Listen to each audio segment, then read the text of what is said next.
Hello friends, आज का हमारा जो लेसन है वो लेसन का नाम है इंसानी जिस्म और अज़वी निज़ाम, यानी कि जो ऑर्गन सिस्टम है, जो हमारे अज़ा है, जो हमारे बॉडी पार्ट है, उन बॉडी पार्ट का सिस्टम कैसे चलता है, क्या होता है। तो बेसिकली आज हम दो तरह के निज़ाम पर बहस करेंगे, जिनमें से पहला निज़ाम है अमल तनफ़ुस यानी कि रेस्पिरेटरी सिस्टम का।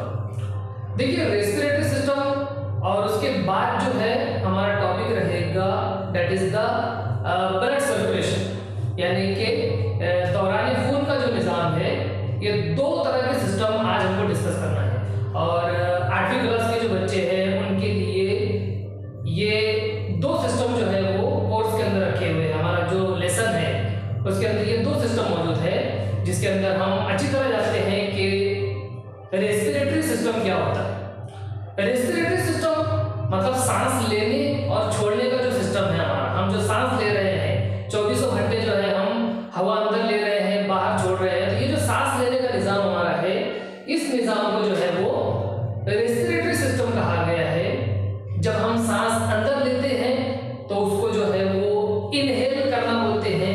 इनहेल यानी कि सांस अंदर लेना और एक्सहेल यानी कि सांस बाहर छोड़ना। इस तरह से जो है हमारे अमल तनफ़ुस का निज़ाम हमको बताया हुआ है। अब अमल तनफ़ुस के अंदर जो बॉडी पार्ट हमारे काम करते हैं, जो हमारे जिस्म के आज़ा काम करते हैं, तो कौन कौन से बॉडी पार्ट है जो रेस्पिरेटरी सिस्टम के अंदर जो है वो एक्टिव होते हैं, काम करते हैं। सबसे पहले तो रेस्पिरेटरी सिस्टम हमारी नाक से शुरू होता है। नाक के जरिए जो है हम सांस अंदर लेते हैं, फिर सांस की नली है, फेफड़े हैं। इस तरह से अलग अलग जो है डिफरेंट ऑर्गन्स जो है वो रेस्पिरेटरी सिस्टम के अंदर काम करते हैं। अब देखिए, रेस्पिरेटरी सिस्टम यानी कि अमल तनफ़ुस जो है, ये एक होता है एक्सटर्नल और एक होता है इंटरनल। देखिए, एक्सटर्नल निज़ाम जो होता है, इस एक्सटर्नल निज़ाम के अंदर हम नोज यानी कि हमारी नाक,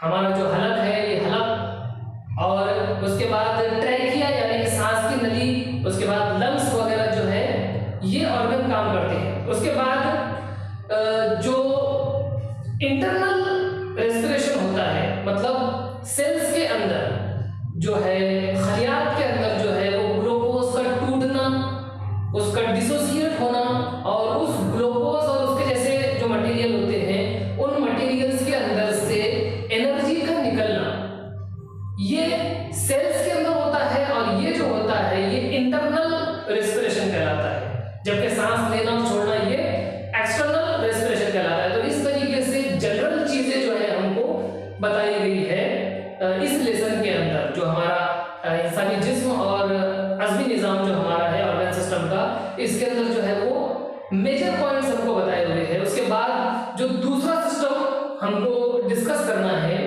वो है ब्लड सर्कुलेशन, यानी खून का दौरान। हमारी बॉडी के अंदर जो पूरा खून जो है दौड़ रहा है, जो गर्दिश कर रहा है, इस पूरे सिस्टम को जो है वो सर्कुलेटरी सिस्टम या ब्लड सर्कुलेशन जो है वो बोलते हैं। और इसके अंदर सबसे इंपॉर्टेंट जो ऑर्गन होता है वो हमारा दिल होता है, यानी कि हमारा हार्ट।